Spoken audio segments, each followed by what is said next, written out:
Salut à toi, c'est Rémi, j'espère que tu vas bien. Bienvenue dans cette nouvelle vidéo sur ma chaîne YouTube. Et je ne suis pas tout seul, je suis avec Armand. Salut Armand. Salut Rémi, comment tu vas? Ça va et toi? Très bien, à la fin, toujours un plaisir de t'accueillir. Yes, merci. Bon, c'est pas la première fois qu'on se voit, j'étais déjà venu te voir. Ouais, Parce que tu as un appart qui est à Elancourt. c'est ça. Et du coup, là, tu as changé de stratégie d'investissement. On n'est plus en région parisienne. Est-ce que tu peux te présenter pour les gens qui vont regarder cette vidéo?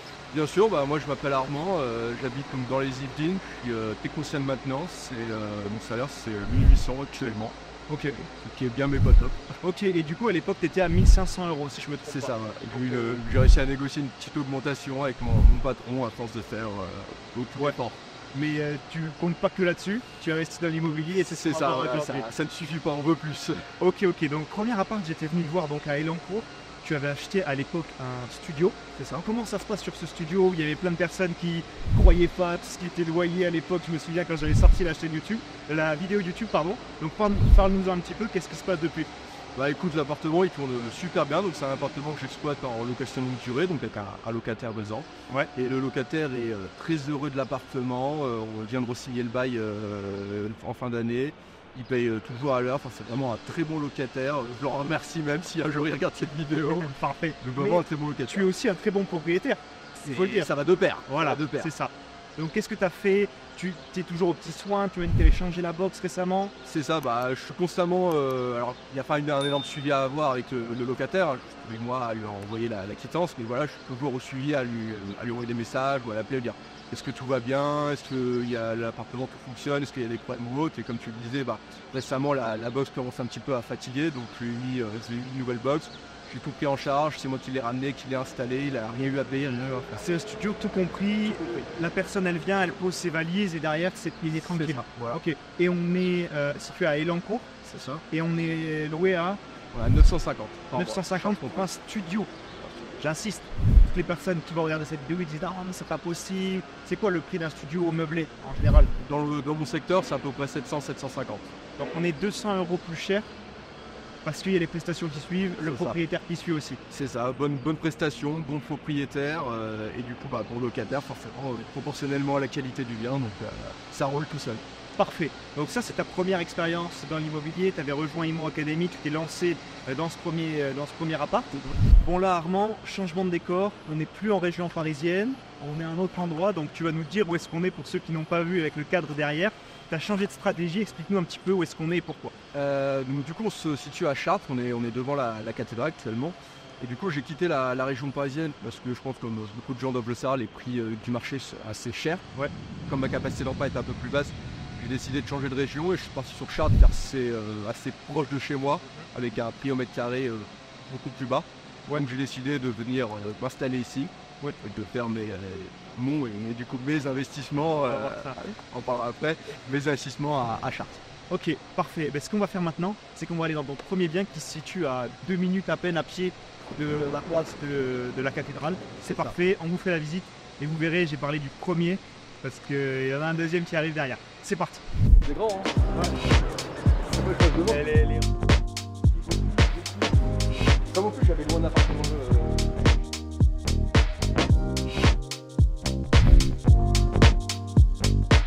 Ok Armand, on est arrivé dans ton premier appartement que tu as acheté sur Chartres. Est-ce que tu peux nous en parler un petit peu avant qu'on fasse le tour? Les chiffres, quand est-ce que tu l'as acheté? Voilà, nous donner quelques détails. Bien sûr. Alors cet appartement, je l'ai acheté à 60 000 €. Ouais. Il était à 69 et je l'ai négocié à 60. J'en ai eu pour 25 000 € de travaux. Ok. Ça fait un crédit à 90, je crois, de mémoire. Ok, très bien, donc à peu près 3 000 € du mètre carré, donc on est quand même plus bas que les prix que tu avais en région parisienne. C'est ça. Et ton but ici, c'était de faire de la location courte durée directement. C'est ça. C'était vraiment, j'étais parti sur cette idée-là. Ok, parfait. Donc là, on est sur un studio de 20 mètres carrés et tu as tout refait à neuf. C'est ça. On en parlait. Alors, est-ce que c'est un défaut? Est-ce que c'est une qualité? Je dirais que c'est entre les deux. C'est Mais ça. tu as envie de très bien faire à chaque fois. C'est ça. J'ai vraiment envie à chaque fois de rénover les biens de A à Z. Alors à la fois pour l'exploitation que je vais faire et aussi pour le côté achat, revente plus tard, pour la potentielle plus-value quand je les revendrai. Et du coup, j'essaie toujours de tout refaire au maximum, mais parfois trop, Ouais. où ça devient presque un peu inutile.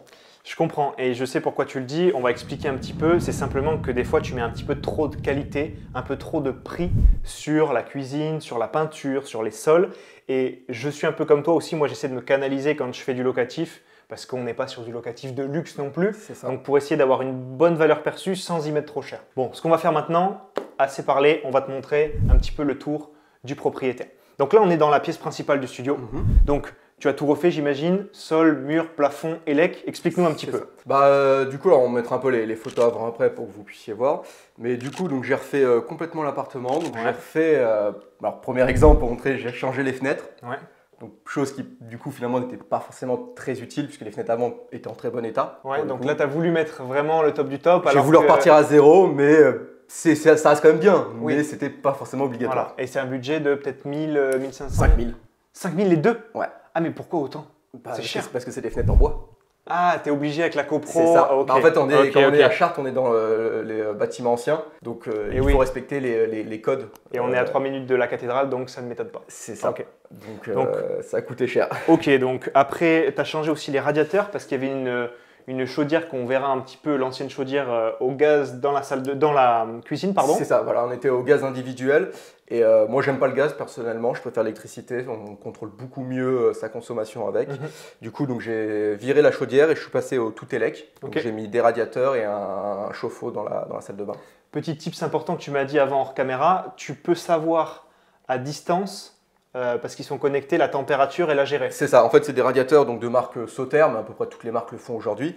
Et grâce à un petit boîtier, un peu comme une box, on peut contrôler à distance avec une application les radiateurs. Donc on peut les programmer à distance, on peut voir les températures, les allumer, les éteindre, on peut en fait tout surveiller.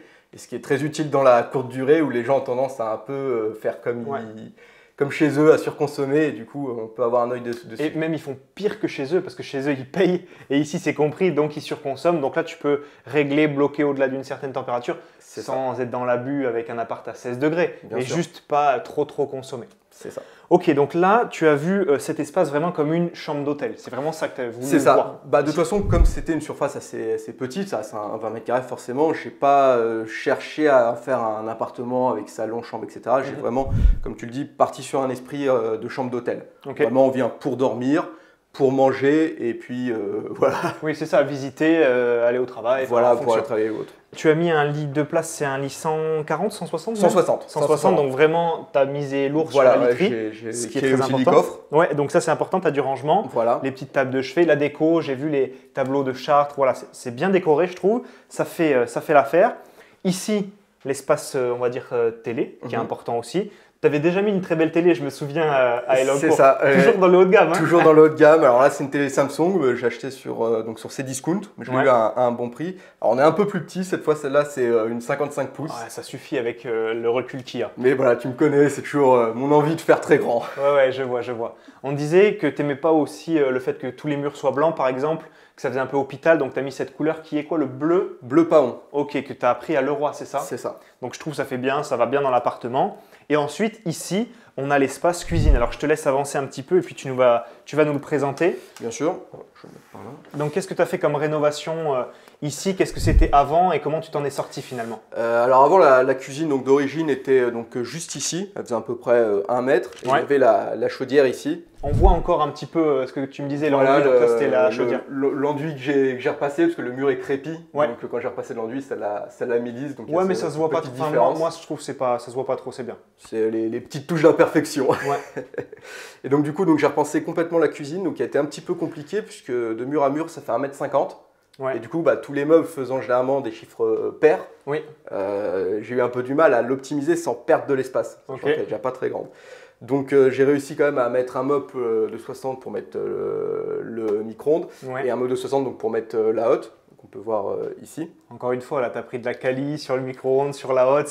Voilà, c'est le problème. J'ai pris donc toute la cuisine a été achetée chez Ikea comme d'habitude. J'ai tendance à travailler beaucoup avec eux et je trouve qu'aujourd'hui Ikea c'est vraiment devenu des bons produits. Ouais, non, j'aime beaucoup. Ça marche très bien, c'est pas forcément trop cher et c'est bien efficace. C'est pas trop cher quand on prend pas trop de qualité. Voilà, c'est ça. Mais du coup, ici tu as voulu aussi changer de ton premier appart où tu étais vraiment dans le noir, le marbre, enfin l'imitation marbre. Et donc là tu as voulu une cuisine plus plus, toujours un peu sur le foncé mais avec du bois. Je trouve que ça rentrait bien et ça fait un peu plus chaleureux peut-être. C'est ce que je voulais, comme pour le parquet en fait, ça va avoir des couleurs un peu plus chaudes, un peu plus accueillantes, parce que le marbre blanc-noir est très bien aussi, mais des fois apporte ce côté un petit peu froid. Et je voulais pour de la courte durée avoir quelque chose qui soit un peu plus chaleureux, donc l'aspect bois plaît un peu plus à l'œil on va dire que le blanc et le noir. Et ici donc du coup j'ai mis le bar. Donc je voulais absolument mettre un bar, au début j'avais pas prévu d'en mettre un. J'avais juste prévu de mettre une petite table basse et haute, mais je me suis dit, voilà, les gens quand ils veulent manger ou même travailler, pour moi le bar, c'est indispensable. C'est aussi une remarque qu'on m'avait fait sur un de mes studios où j'avais pas justement de manche debout. Et c'est pour ça qu'après j'en ai mis un sur un studio d'après. Et en fait ça c'est toujours bien quand les gens mangent, quand les gens même ils peuvent regarder la télé, ils peuvent travailler. Et ça c'est toujours un très bon point. Je l'ai positionné pile du coup en face de la télé. Ok, ici il y avait un petit placard. Tu n'as pas changé l'agencement de l'appartement, mais tu as juste optimisé parce que tu as mis la machine à laver. Bon, on a stocké bien sûr nos affaires et puis quelques produits ménagers. Et donc c'est bien aussi pour des personnes qui viennent. Ils ont la machine. C'était le petit plus, j'étais vraiment pas obligé de la mettre, mais je me suis dit, voilà, j'ai quand même envie de mettre une machine à laver. C'est toujours le petit plus qui peut faire plaisir aux gens, surtout s'ils viennent assez longtemps. C'est toujours utile de pouvoir laver ses affaires sur place. C'est vrai. Ensuite, on va venir par ici, couloir d'entrée avec la porte d'entrée juste ici, et puis on va vous faire visiter la salle de bain. Du coup, Armand, je vais te laisser rentrer, et puis tu vas nous expliquer un petit peu les travaux de rénovation que tu as fait dans cette salle de bain. Alors, donc la salle de bain à l'époque, donc il y avait juste une petite douche, donc les douches carrées qui étaient dans l'angle. Et ici, il y avait juste les toilettes. Du coup, donc j'ai refait complètement la salle de bain, parce que moi, vraiment, les salles de bain et les cuisines, c'est les deux aspects où je mets le plus de qualité. Encore une fois, peut-être trop. Donc, j'ai vraiment voulu tout refaire et vraiment que les gens, même s'ils viennent dormir de nuit, ils aient une bonne expérience de douche. Ouais, ça c'est vrai. C'est mon avis. Donc, du coup, j'ai mis comme d'habitude, une douche italienne, enfin imitation italienne, donc un receveur assez grand, colonne de douche Grohe. Ton receveur, il est grand, je pense qu'il fait au moins, je dirais 180 par 80 C'est un 80 par 160. Ok, je suis pas mauvais, tu vois. T'étais pas loin. Tu as mis la qualité aussi, tu disais, sur tout ce qui est tuyauterie, ça c'est très important. Tous les robinets, colonnes de douche, c'est que du Grohe. Donc j'ai vraiment. Les WC c'est du Geberit. Geberit, parfait. Toujours, voilà. La quali. Ces choses-là, il faut toujours mettre de la qualité parce que quand ça tombe en panne, on est un peu bloqué. Le sèche-serviette, donc pareil que le radiateur qui est connecté, donc je peux contrôler à distance. Le ballon d'eau chaude, donc j'ai mis un ballon d'eau chaude pile adapté à la surface pour éviter justement que les gens surconsomment. Mais il est très efficace et convient très bien pour un couple de 2 personnes. Et du coup, donc toilette suspendue, ici tout le coffrage. Et carrelage d'un côté texturé et de l'autre non. C'est ça, voilà. Donc ici il y a du carrelage en relief 3D et de l'autre côté c'est du carrelage lisse. Donc je voulais casser un petit peu la tendance et pas avoir du carrelage qui soit que de la même forme. Parfait. Petit meuble, on va dire lavabo. Petit meuble Leroy Merlin. Donc toute la salle de bain était fait chez Leroy. Donc pareil, Leroy Merlin c'est un peu mon fournisseur pour les salles de bain. C'est du très bon matériel, il n'y a pas à se plaindre. En tout cas, je la trouve très bien rénovée. Elle fait l'affaire très bien pour de la courte durée. Je te remercie. J'ai vraiment essayé de la refaire faire au maximum et elle a l'air de plaire à tout le monde vu les bons retours que j'ai pour l'instant. Parfait. Ok Armand, merci pour cette visite. Est-ce qu'on peut parler un petit peu chiffres? Tu viens de lancer cet appartement sur les plateformes. Tu as une conciergerie, comment ça se passe? Pas super bien, je suis un peu déçu de ma conciergerie. Je ne m'attendais pas on va dire, à une gestion aussi moyenne pour rester large. C'est ça. Mais ça, c'est important aussi qu'on en parle. On montre les bons côtés, on montre aussi les moins bons côtés de l'immobilier parce qu'il y en a toujours, c'est pas tout beau, tout rose. Donc c'est bien. Le but, c'est encore d'améliorer les choses. C'est toujours comme ça qu'on fonctionne en immobilier. Et tu as potentiellement d'autres idées. Est-ce que passer par une autre conciergerie, une femme de ménage? On va le voir parce qu'on va en parler. Parce que tu as un deuxième bien sur Chartres toujours. On est à quoi, 5 minutes à pied là? Même pas. Même pas, parfait. Et donc on va aller te le présenter. Mais avant ça, j'aimerais que tu expliques un petit peu comment tu as eu les 2 financements finalement pour ces 2 biens.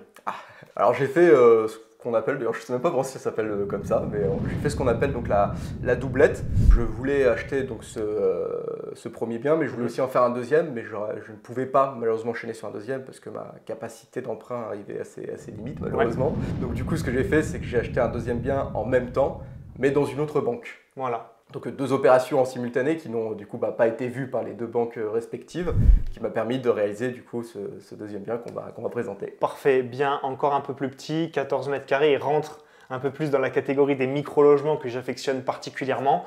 Et let's go, on te montre ça et on montre tous les chiffres. C'est parti. Tout de suite. Si, mais il ne fait pas... Ok.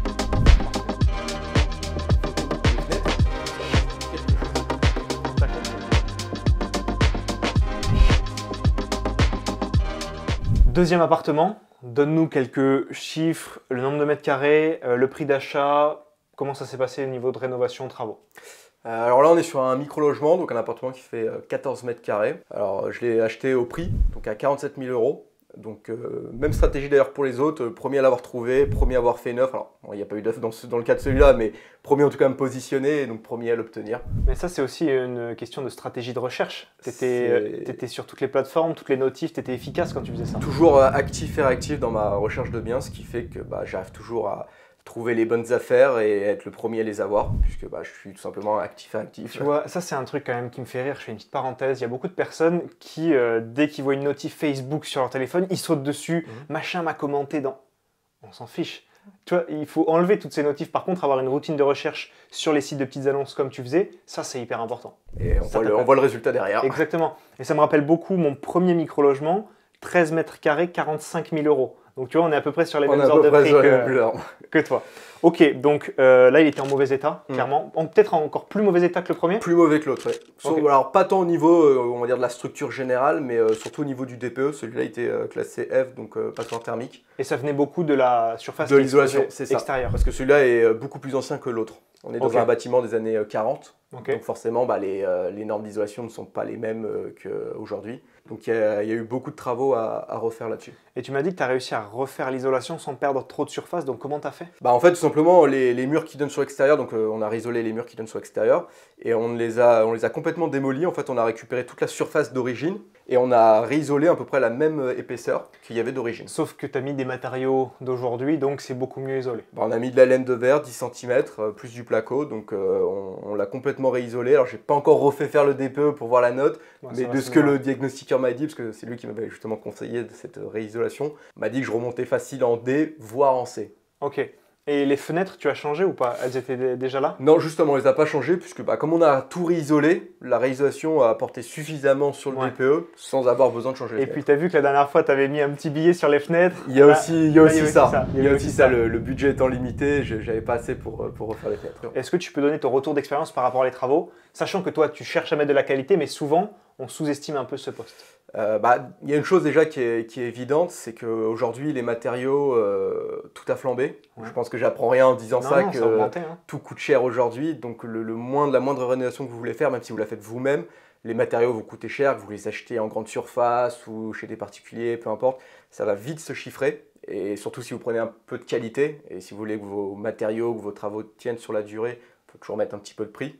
Je suis d'accord. Faut pas prendre que le premier prix parce que sinon ça risque de ne pas tenir sur la durée. Et moi, l'astuce que je donne très fréquemment, c'est toujours d'avoir un devis pour soi et un devis pour la banque qu'on gonfle, où on demande à l'artisan de mettre des lignes supplémentaires, plus de carrelage, plus de trucs, pour que derrière on ait un devis, un crédit plus important et qu'on essaye de moins taper dans sa trésor. Dans l'épargne. Alors, c'est ce que j'ai essayé de faire un petit peu parce que du coup, celui-là, je l'ai fait faire par un artisan. Donc j'avais fait faire mes devis pour la banque, pour mon financement.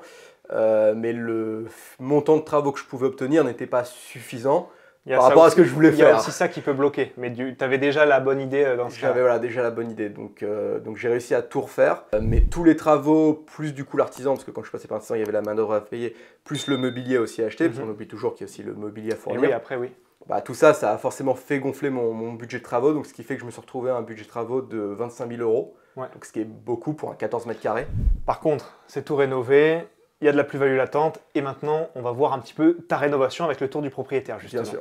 Donc ici porte d'entrée d'où on vient. C'est ça. Et puis ici tu avais l'espace principal de ce studio de 14 mètres carrés. Séjour, salon, chambre. Alors qu'est-ce que tu as fait comme rénovation? Comment tu as pensé le logement? Comment tu l'as aménagé? C'est ironique parce que les petites surfaces comme ça, c'est à la fois très facile à aménager parce qu'il n'y a pas 500 possibilités.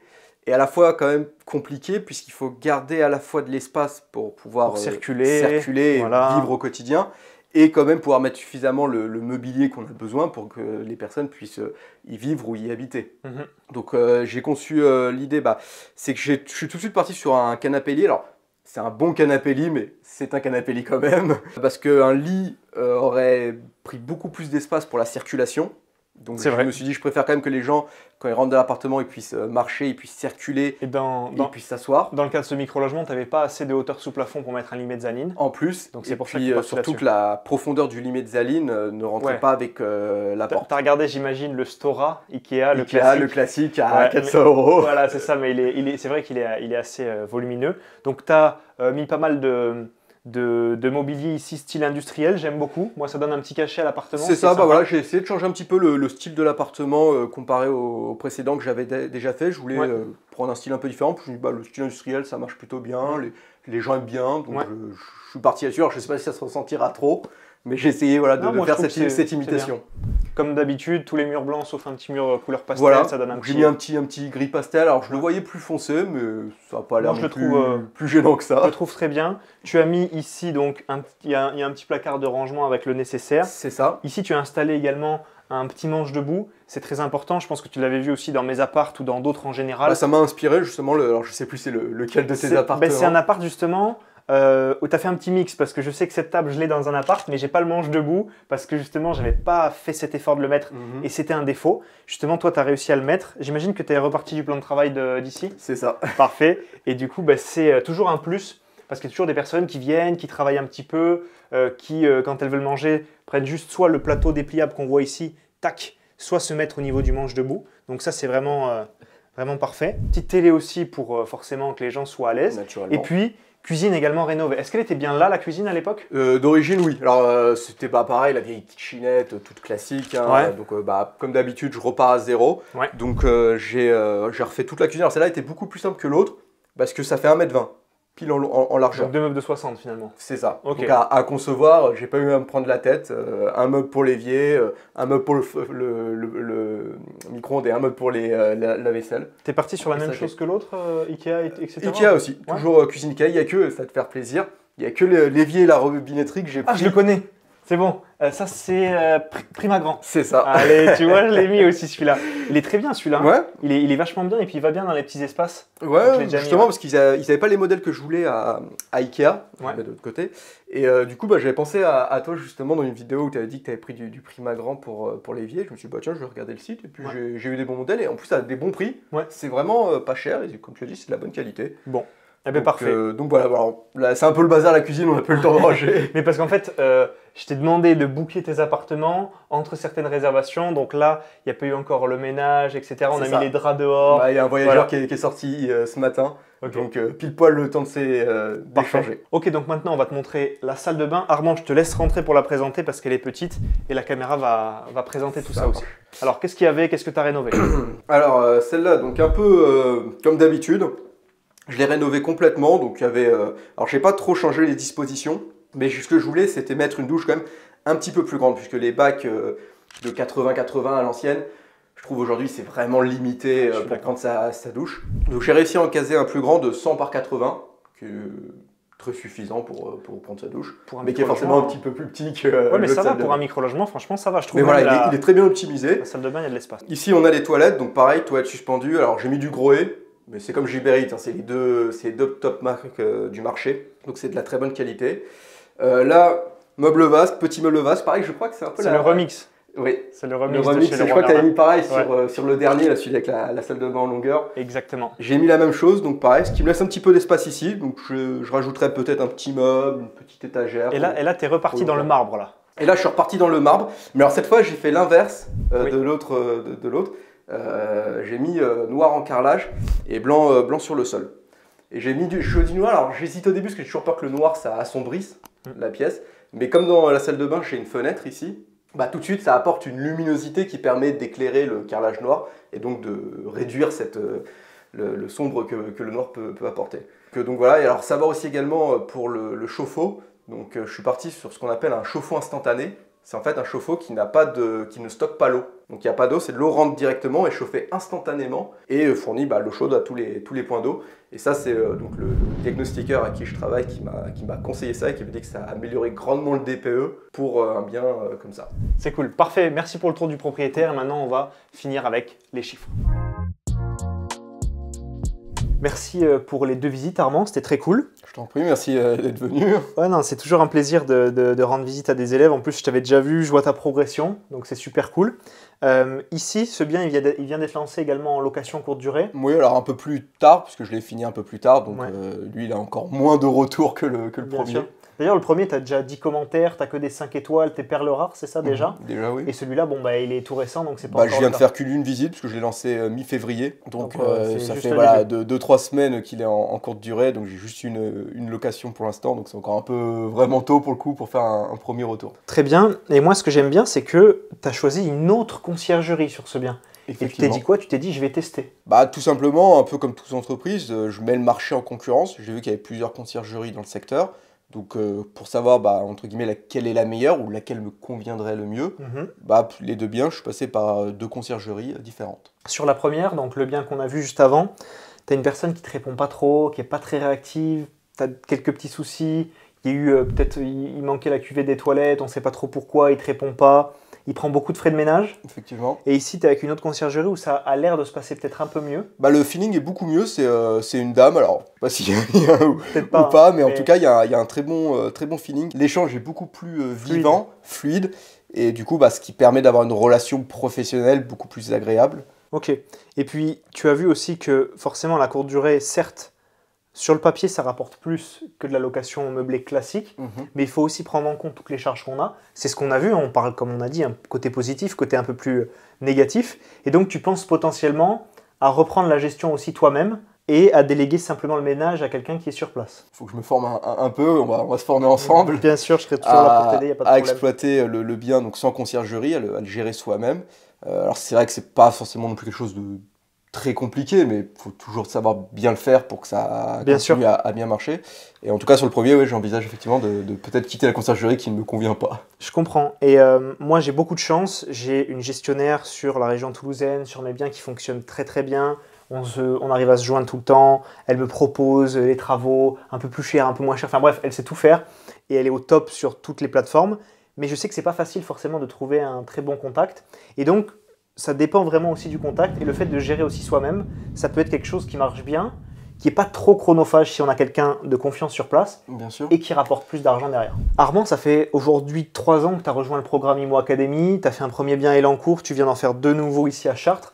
Quel est ton retour par rapport à ça? Sur quoi ça a pu t'aider? Toujours pour partager un petit peu ce qui t'a plu aux personnes qui vont nous écouter. C'est vrai que quand je regarde un peu mon parcours après 3 ans de formation, 3 ans d'investissement, je me surprends encore moi-même de par les résultats que j'ai, puisque si j'étais revenu à la personne que j'étais il y a 3 ans, j'aurais jamais pensé être aujourd'hui propriétaire de 3 biens, 3 investissements qui marchent plus ou moins bien dans l'ensemble, et même juste déjà être propriétaire.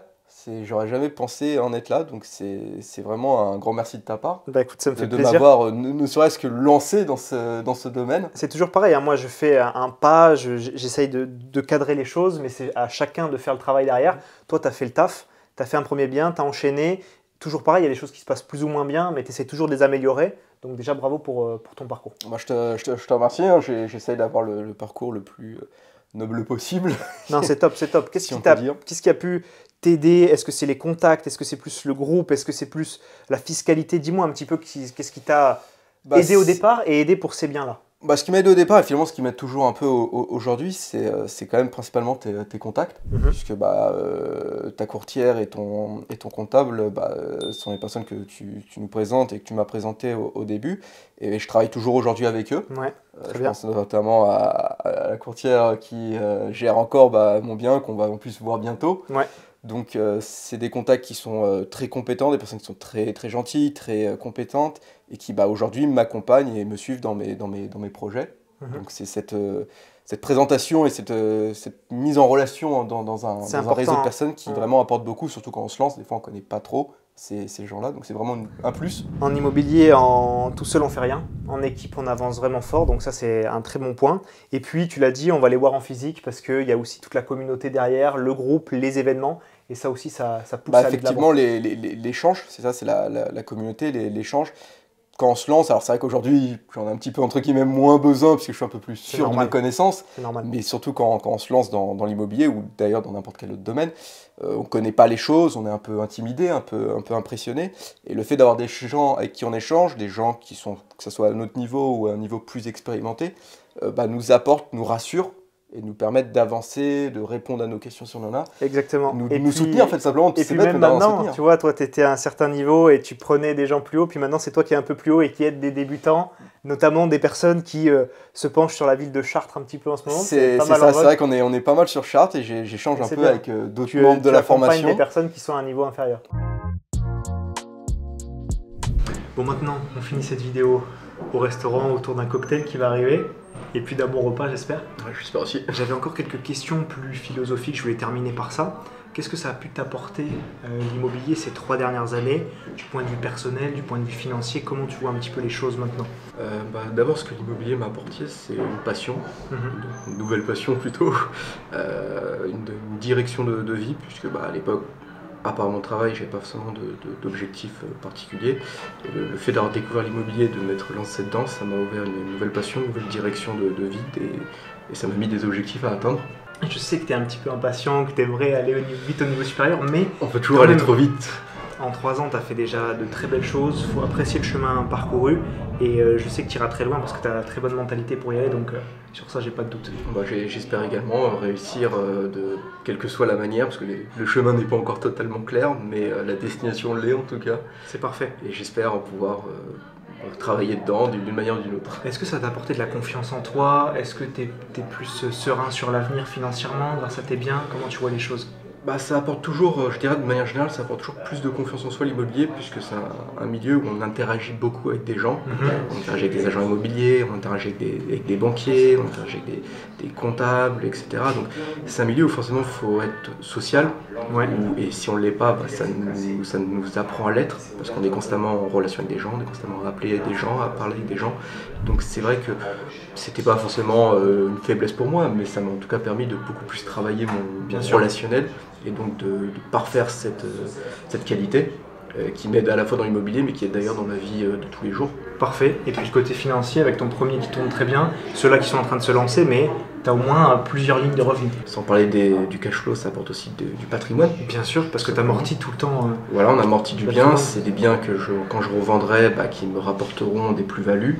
Bien entendu. Donc, il y a toujours l'aspect rentabilité à court terme et rentabilité à long terme.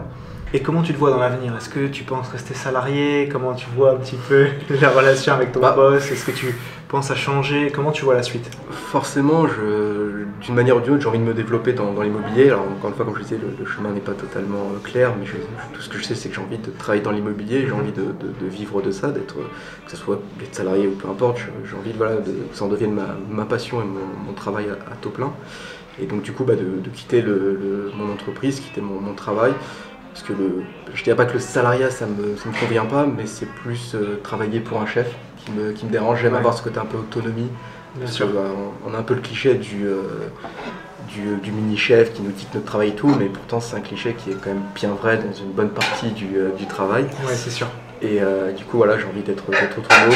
Je sais ce que je vaux aujourd'hui dans l'immobilier, je connais mes connaissances. Alors bien sûr, j'ai beaucoup de choses à apprendre. Hein. Parfait.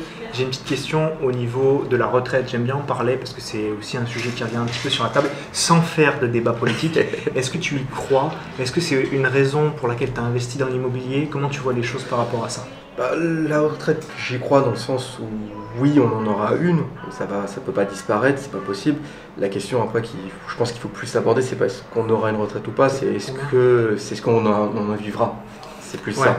C'est est-ce qu'aujourd'hui, avec l'inflation d'ici là, alors surtout nous à notre âge, admettons qu'on aura une carrière professionnelle, on aura la retraite dans quoi, 35, peut-être 40 ans. Peut-être, ouais. Quelle sera la retraite, c'est plus quel sera le montant en fait. C'est plus ça la question que je me pose, et je pense que dans tous les cas elle sera faible. J'ai bien peur que ce soit le cas. Donc si on peut, grâce à l'immobilier ou d'autres méthodes, avoir d'autres choses, ça sera encore mieux.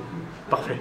Armand, je te remercie vraiment de nous avoir conviés à Chartres pour faire cette vidéo. On a les cocktails qui viennent d'être servis. Merci pour tout. Merci à toi. Je te souhaite beaucoup de réussite pour la suite. Je t'en remercie. Et puis voilà, on trinque à tout ça. À nos investissements.